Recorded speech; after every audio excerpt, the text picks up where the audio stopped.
Good morning to all. Thank you for being here. Let me introduce the people who are with me today. To my left, Mariah Kennedy Cuomo, who I thank very much for running the competition that we had announced last week on the Best Wear a Mask video. She's going to report on that today. To my right, Melissa DeRosa, Secretary to the Governor. To her right, Gareth Rhodes, who's been an essential component of what we've been doing from day one. It's a pleasure to be here today. I hope everyone had a good weekend. I had a great weekend. Stayed at home Saturday, went to the beach Sunday, went to the Intrepid yesterday. Plus, I changed the oil in the car, so I had a good day, good weekend. I want to thank the Stock Exchange for hosting us today. This is a beautiful room. I was here this morning. The stock market reopened today, so it's a pleasure to be here. I want to thank Stacy Cunningham, who is the president of the New York Stock Exchange, for her hospitality and courtesy. Let's start with the facts. Facts first. That's what the American people need. Number of hospitalizations down. Great news. Rolling average down. Number of intubations down. Number of new COVID cases down to the lowest level since this ever started, just about 200. Amen. Number of lives lost, 73. That's the lowest level that we have seen since this started. So again, in this absurd new reality, that is good news. Any other time and place, when we lose 73 New Yorkers, it's tragic. It's tragic now, but relative to where we've been, we're on the other side of the curve, and that is the lowest number that we've had. So we thank all the healthcare staff once again, doctors, nurses who've been doing a fantastic job. And you see, we went up the mountain very quickly. That spike took us up very quickly. And it took a long time to come down, but we're still coming down. Yesterday was Memorial Day, and traditionally Memorial Day is a pivot point. It's a transition point. Summer is starting. Fashion changes. Mindsets change. And it shouldn't be that much different this year. Memorial Day is going to be a point where maybe we don't all run back to the beach, but we're going to turn the page on COVID-19, and we're going to start focusing on reopening and how we reopen and how smart we are in reopening, because that's the whole issue. You look at what's happening across the country. It was never a question of reopen or not reopen. The answer was always reopen. The question was always, how smart are you on the reopening? How intelligent are you on the reopening? How informed are you? How disciplined are you on the reopening? Because that determines how successful the reopening is. The stock market reopened today. I had the honor of ringing the bell. And it didn't reopen the way it was. It reopened smarter than before.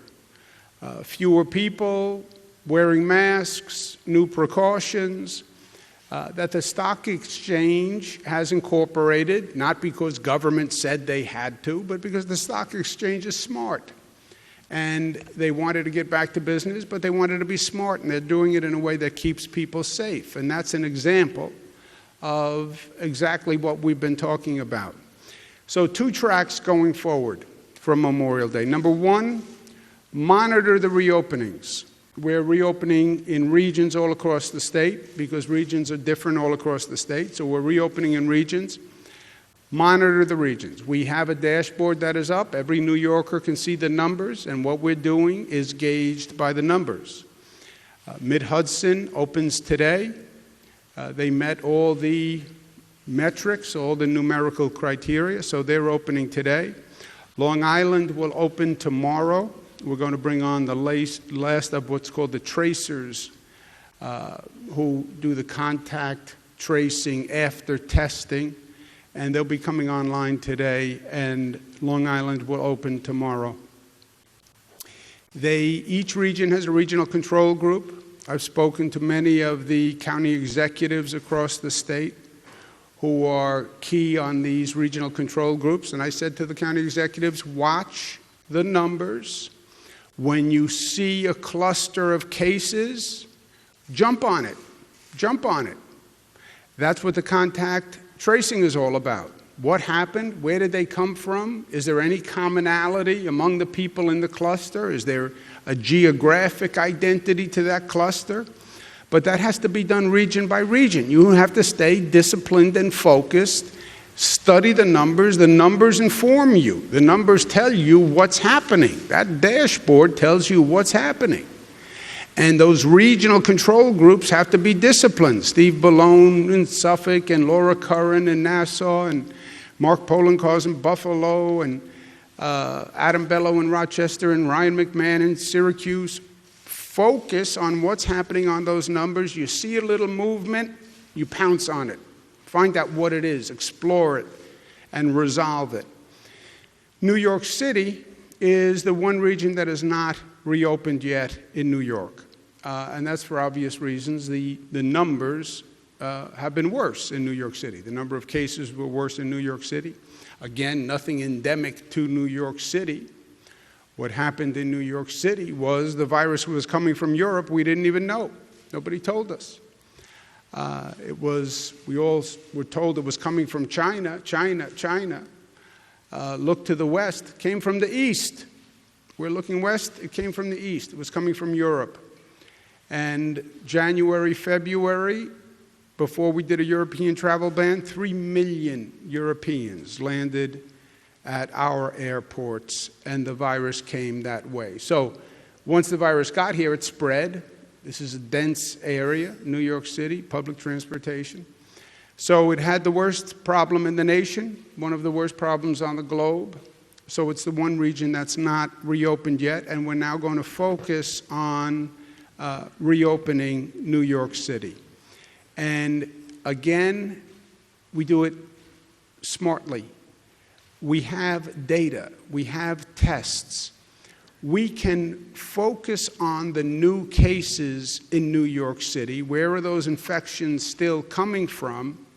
And we literally can now focus on those areas by zip code. We've done so much testing. We do more testing in New York than any state in the United States of America. We do more testing per capita than most countries on the globe. We do so much testing that we can actually identify zip codes that are generating the new cases. If you have that kind of intelligence, that kind of data, then you can target your resources right to those areas. Those zip codes tend to be predominantly minority communities. The infection rate is not spreading among essential workers. It's spreading among workers who have stayed home or who are unemployed. So it's spreading in the home, it's spreading in the community. We're going to focus on those zip codes. We're going to focus on those communities, and we want to slow the infection rate even in those communities. And that will really bring the numbers down in New York City. We've started that last week, but we're going to bring it to a new level starting this week.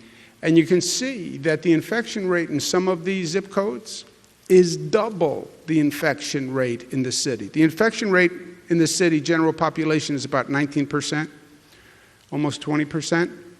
In some of these communities, the infection rate is 40%, literally double the citywide average.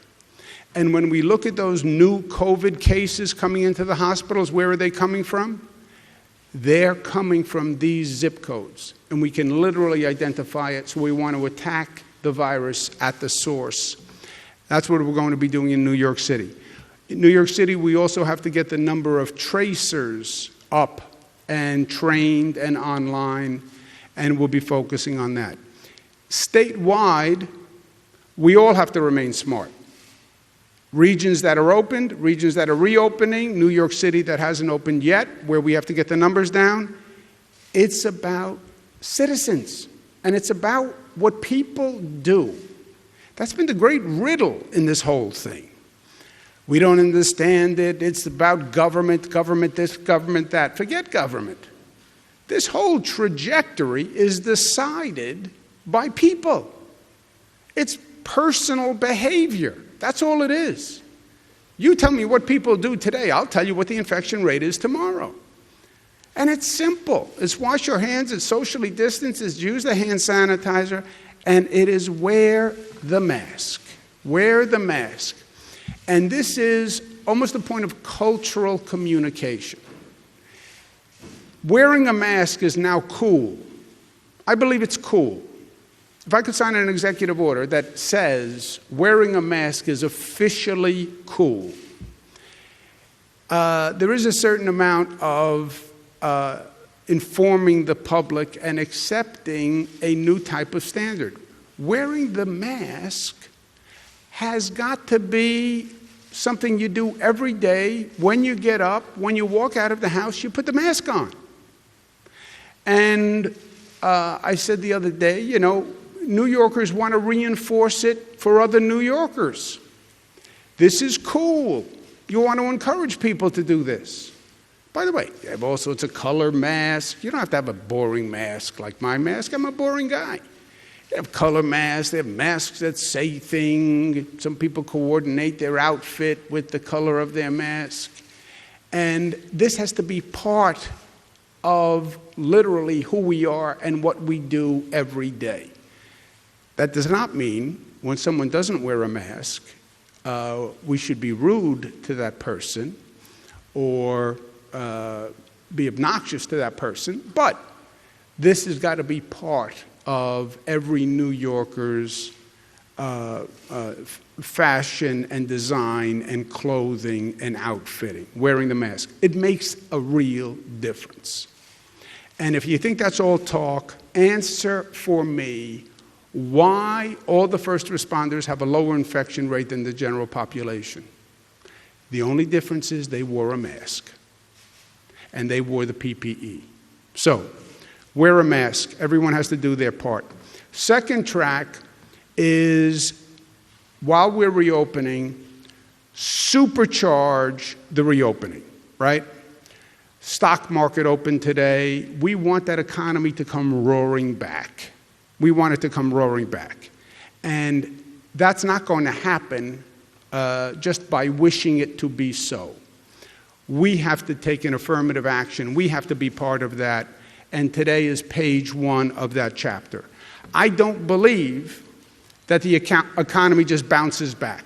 Some economists say we artificially stop the economy, we release it, it went down, it's going to come right back in a straight line. I don't believe it comes straight back. I believe it bounces back, but it bounces back differently. We talk about the normal and the new normal. I think you're going to see the same thing with the economy. I don't think it comes right back to where it was. It's not like bouncing a basketball. You bounce a basketball, it goes down, it comes straight back up. It's like dropping a football. You drop a football, depending on how it hits, it goes off on different angles. The economy is going to come back up. I don't think it comes straight back up. And I think there will be winners and losers in this new economy. I think the top end of the economy will be fine. They always are. It always works out for them. You look at the 2008 recession after the mortgage fraud, we did the bailouts. The big banks were the first one to come back fine. But I don't think the economy comes back for everyone, everywhere, the same way. I think you're going to see American workers who are laid off. That's why I'm pushing the Americans First law in Washington.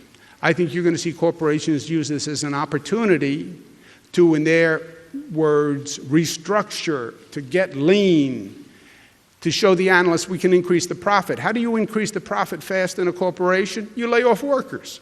That's what you do. And I think you're going to see corporations do that. We've lost thousands of small businesses that just are not going to reopen their doors. So you're going to see pain in this new economy. And let's start to anticipate that, and let's start to deal with that now. we know that government can stimulate the economy. This country has done it in the past, where we have engaged in major public works that made the nation better, and when we did it, we stimulated the economy. You look at all the great things that this nation did, building the Hoover Dam, the Lincoln Tunnel, all these magnificent public improvements that made the nation and created thousands of jobs at the same time.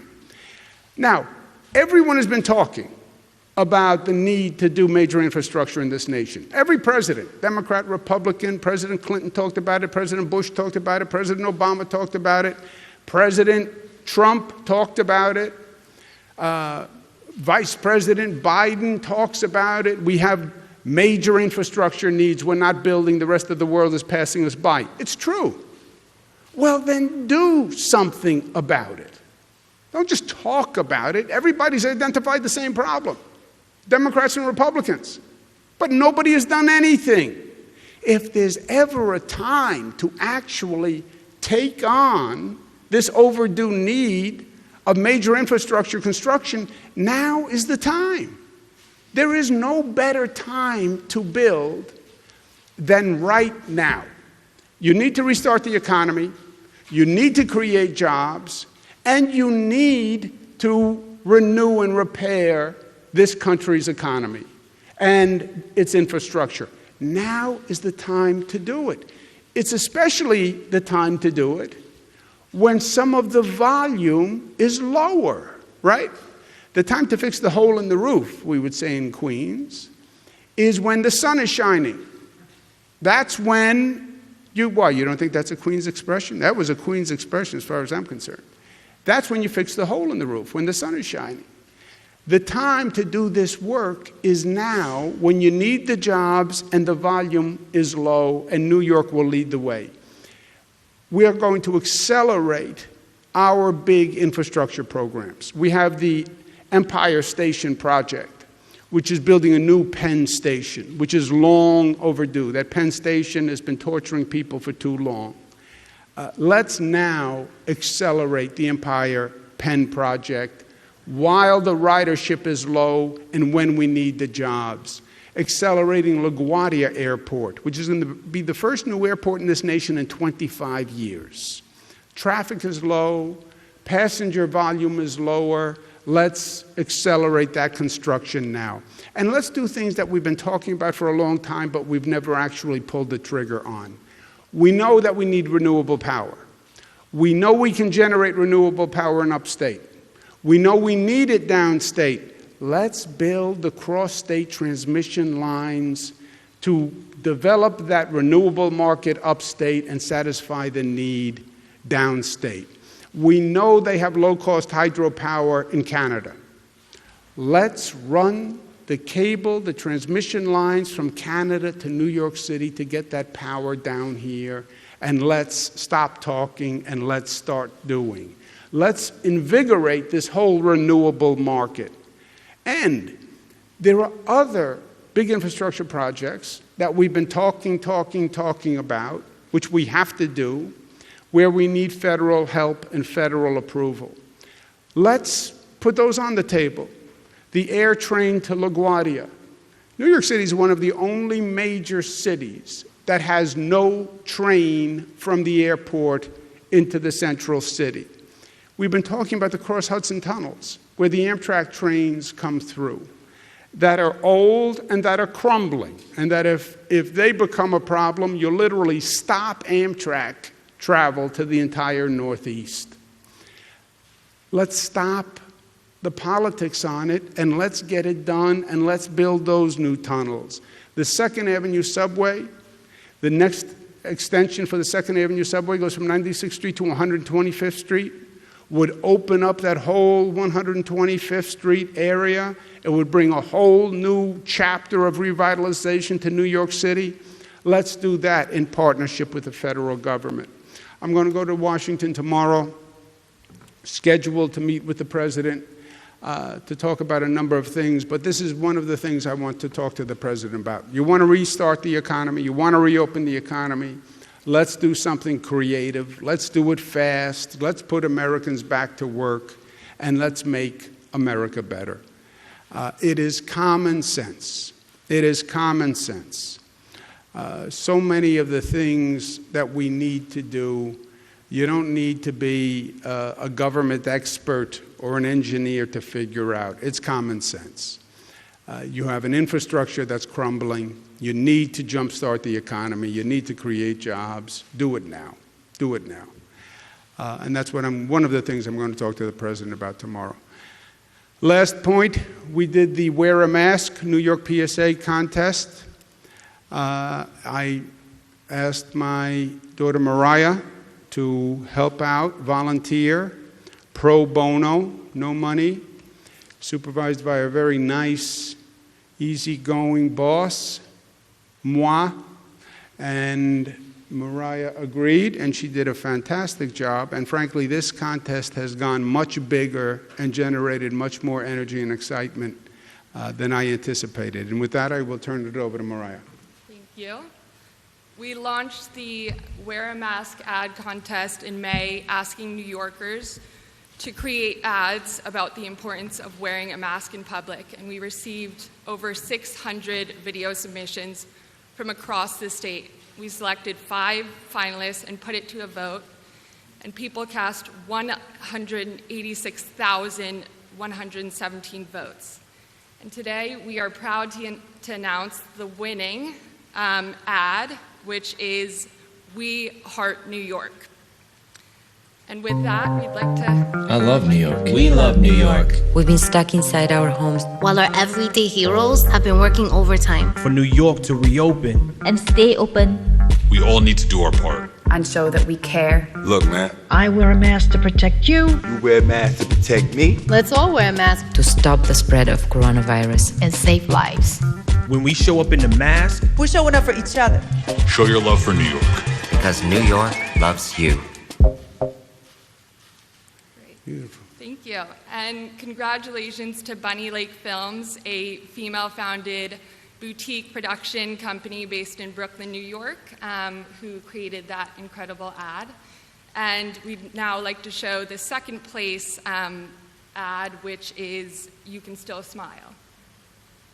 I wear a mask for my fellow New Yorkers. My mama, who's a healthcare worker. Nurses and doctors. For my father. For the marginalized communities who don't have access to adequate health care. For my children. My community. Essential workers. Transit workers. The immunocompromised. I wear a mask so we can get back to work. Go to school. Share a meal. See a movie. Hug my friends. Dance together. Go to the theater. See our families. Continue to show support. Take care of each other. Save lives. Stay strong. Beautiful. Thank you to everyone who submitted ads, who voted, who shared ads, and helped spread this important message that it's absolutely critical to wear a mask in public, and we'll be continuing to reach out to New Yorkers for help in spreading the message about how we can get through this together, because New Yorkers are clearly ready, willing, and able to help. Beautiful. That is a great job. Now, I have to make an executive decision, not order. There is no election that we have nowadays that doesn't raise issues, it seems. This was extraordinary. We opened this up to competition. There were 96,000 votes for the first and second place winners. 96,000 votes, only a 500 vote differential between number 1 and number 2, okay? Which, if it was a normal election, would normally trigger an automatic recount, all right? It's that close. There's also an issue with this election that we never really defined an eligible voter.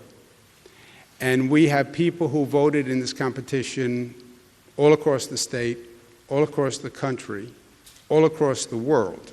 We had international people voting in this competition, which I did not really fully think through.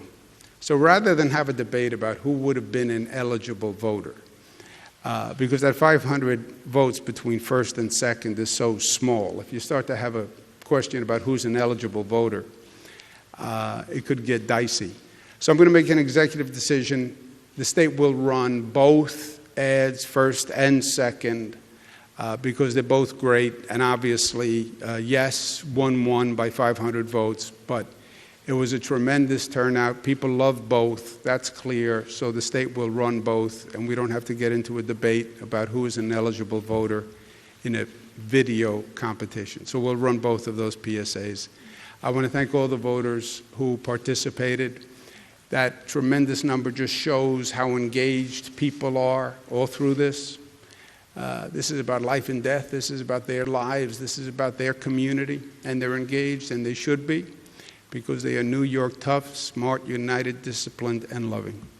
Questions? Governor, on the bill in Albany that would authorize the city of New York to borrow $7 billion, are you open to signing that bill? My understanding is they're having trouble meeting basic operating expenses without it, assuming the federal government doesn't come through.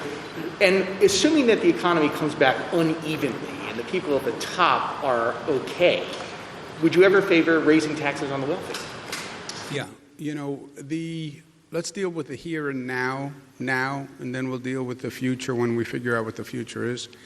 There's no doubt that governments are hard stretched. State government is hard stretched. We have a $13 billion deficit. City is stretched. Local governments are stretched all across the state, all across the nation. That's why I think the real answer is the federal government has to step up and provide state and local aid. There was also a piece in the Wall Street Journal that said in those situations when the state and local governments are starved, the economic recovery is slower than when you actually fund state and local governments, which makes sense because if you starve the state government, what happens? I turn around, there's less funding for schools, less funding for hospitals, less funding for local governments, and that's police and fire. So we need funding from Washington. If we don't get funding from Washington, we're going to have a serious financial issue. And it's going to compound our state problem overall. What do you do if you don't get federal funding? Well, then you have to be fiscally responsible. And for New York City, New York State, Suffolk, Nassau, it's going to be the same question. Well, borrow a lot of money. Well, is it fiscally responsible, what you're borrowing? Do you have any chance to pay it back? When you start talking about borrowing to pay operating expenses, this is a whole new situation. Normally, you borrow for capital expenses. You're making an investment, it's going to increase future revenue. Borrowing for operating expenses is fiscally questionable. So it's an issue that we're going to face for the state, an issue we'll face for the city, and fiscal responsibility is very important here. We don't want to create more debt than the state can pay going forward. And we don't want to create a situation where the state or any local government borrows so much money that they can't repay it, and then you have to start to cut services, and now you're in that vicious downward spiral, right? We've been there before. New York City has been there before. So I'm still banking on Washington doing the intelligent thing. It's prudent for everyone. If that does not happen, we're going to have to make hard choices, but they're going to have to be fiscally responsible. And I haven't even looked at those issues for the city or for the state because I still don't want to create the possibility or the excuse for Washington to say, well, we don't have to act, you can just go mortgage your future. I'm not in the mortgaging for future option scenario. You mentioned in recent days that CDC guidance changed with regard to transmission of the virus on surfaces. In light of that, has the MTA's nightly disinfecting of every surface on every train been a misallocation of resources? Would you instead instruct them to get ready for the reopening by handing out masks to every single rider or to increase capacity? Andrew, all of the above. the CDC did not say, first of all, the CDC did not say you can't get it from surfaces. They said you can get it from surfaces, but it's not a major transmission source. What does that mean? And they previously had suggested that it was a major source. But even if it's not a major source, this is tricky. If I get the virus, I don't care if I got it from a minor transmission source. I don't want to get the virus. So even if only 20% of the people get infected from surfaces, I'm still worried about those 20% of the people. So I think for the MTA, for any organization, it's all of the above. Yes, masks. Yes, hand sanitizer. Yes, social distancing. And yes, clean and disinfect the surfaces. Because even if they're right, and again, that assumes they're right, and let's be honest, the experts have changed their opinions and their numbers and their projections 3 times through this thing. So even if they're right, and it's only a minor source now, it's still a source. And do everything you can. Do everything you can. Do everything you can. And that's what we're doing. What do you think a rider should do if they're going back to work and there's someone on their train who's not wearing a mask? Look, New Yorkers are tough, right? As we've said. There is a social responsibility, I believe, to wear a mask. I believe it should be part of our culture. I think we should encourage each other to be responsible and to wear it. I encourage people when I'm walking around the street and somebody doesn't have a mask and they're walking past me. I encourage them nicely, politely, point out some facts.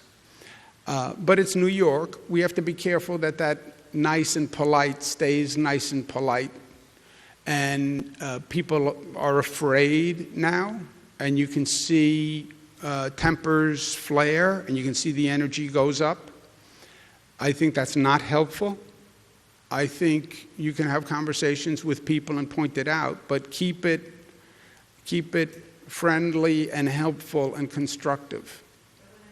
Over the weekend, I did some interviews out on the boardwalk in Long Beach, and people were already expressing concern about a second wave coming. They were happy the boardwalk was open, but it's going to get crowded and we're going to get a second wave.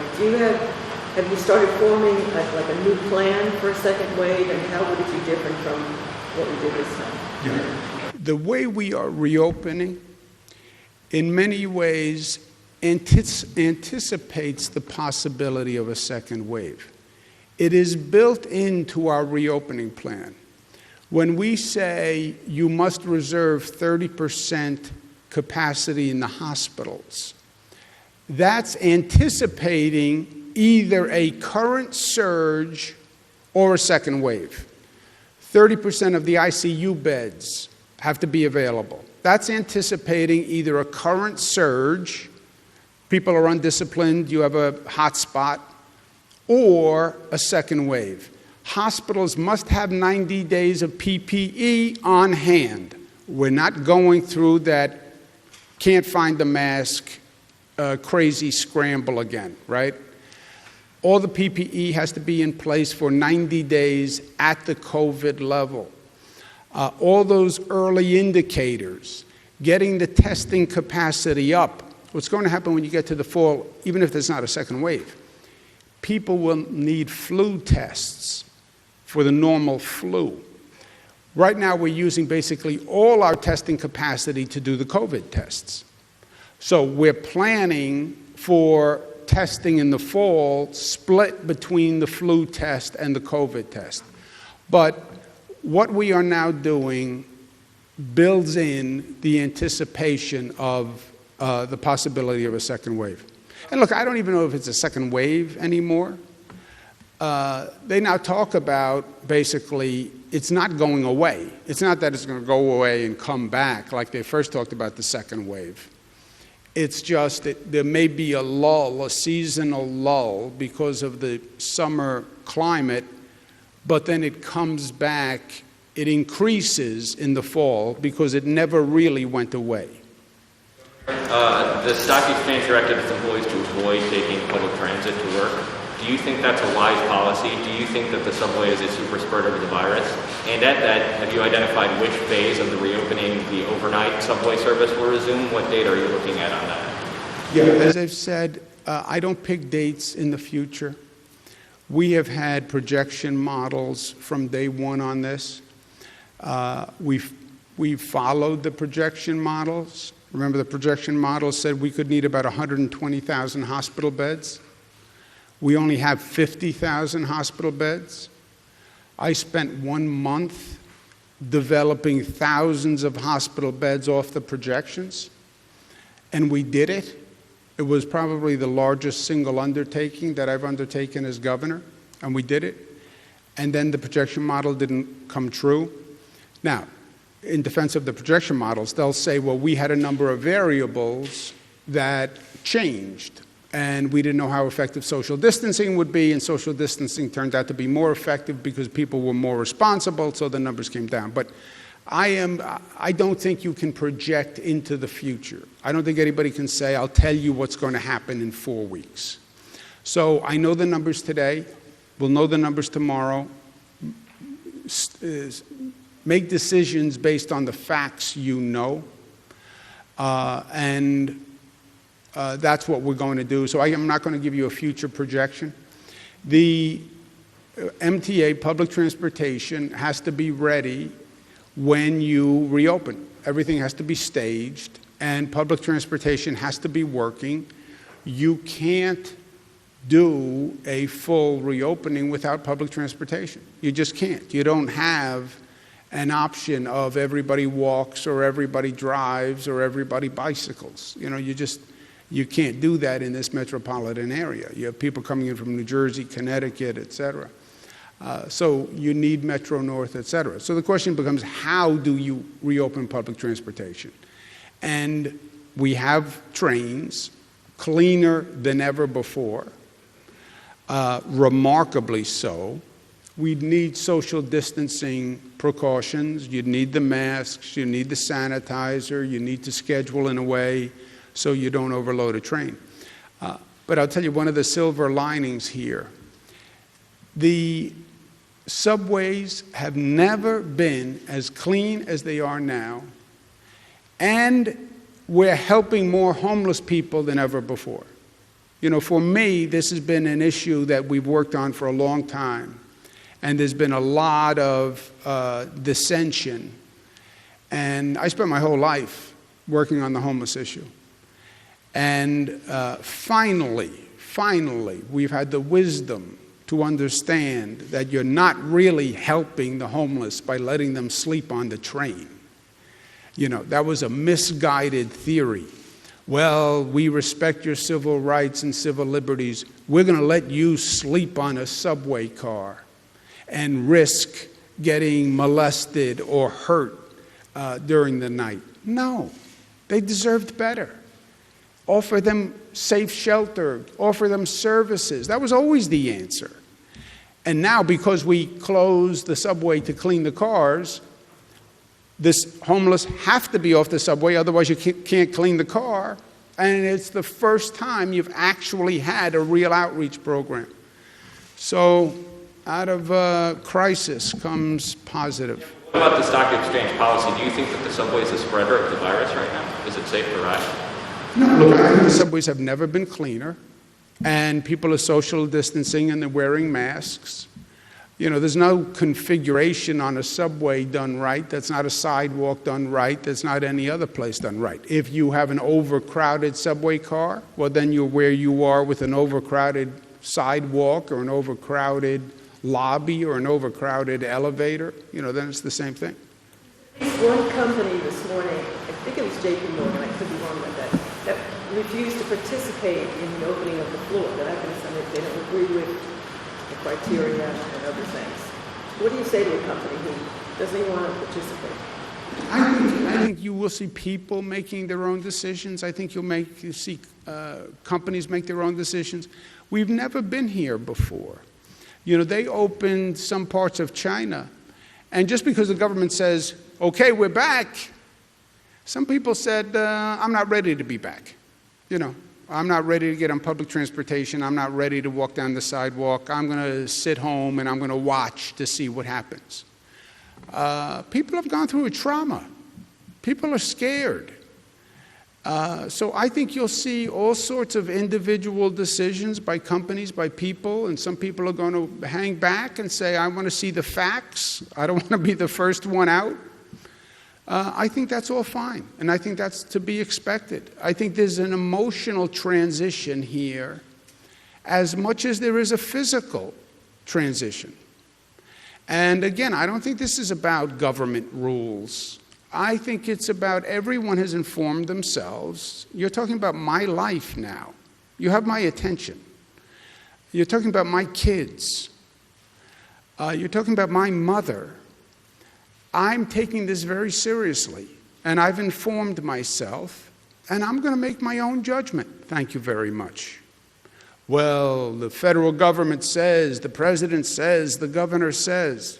I don't care what they say. I'm going to make my own decision. And I think that's fine, because this is really about restoring confidence and comfort. And it doesn't happen until you feel confident and comfortable. Anyone want to make some points? Melissa, Gareth? Any more votes? How come you got more votes for that competition than you got for your old dad? Let's take one more. We're nearing the end of May, and it's still unclear how much money the federal government will give the state. Do you anticipate that the state will unveil the state budget cuts before or after? No, Luis. You tell me what the federal government does, I will tell you what the state budget looks like. And I want them to have that responsibility. Right now, you have a $13 billion deficit. We will cut schools with no money from the federal government. Schools get cut 20%, local government gets cut 20%, and hospitals get 20% cut. That's what happens today. That's the budget. It's done. And by the way, the budget is done. It was passed in April. That's the budget. How do you avoid those cuts? It's purely dependent on what the federal representatives do. And remember, the House is controlled by congressional Democrats. The Senate is controlled by Republicans. But I've said to them very clearly, this is a situation where the people of this state are going to know what you did. Right now, if you do nothing, we have a 20% cut to schools. If you want to cut schools 20%, then don't fund New York. If you want to cut police and fire 20%, then don't fund New York. If you want to cut our hospitals 20%, don't fund New York. And the way to avoid those cuts is the Congress has to deliver. You know, I believe that politicians should be held accountable. When I would watch TV with my grandfather, my father's father, Andrea, the Italian name, Andrew, and a politician would start to talk on the TV, my grandfather would go like this. And, you know, a lot of his mannerisms were Italian, and I didn't understand them, so I didn't ask. But he would go like this. And then one day I said, Grandpa, I said, what is that? What are you doing there? He said, that's all they do, these politicians, is talk. He didn't mean my father, but that's a different conversation. That's all they do is talk. Yeah, federal representatives, it's your turn to deliver. We need help. I don't care, federal politics, Washington politics. We need help, and we need you to deliver. And we need you to deliver the SALT repeal, which is also in the House bill, which was a theft from the people of the state of New York in the first place. And I want to keep the focus right there. So they are held accountable. You know, nobody really knows anymore who does what. What does the state do? What does the federal government do? And if they're not held accountable, then people can, it can become too easy. This one can't be easy. We need federal help. If we don't get it, call your congressperson. And I want to keep the focus there. Yeah. Why not use the crisis to push forward an actual subway extension instead of the current plan, which is pretty unpopular among transit experts? You know what's more unpopular? Forget your transit experts.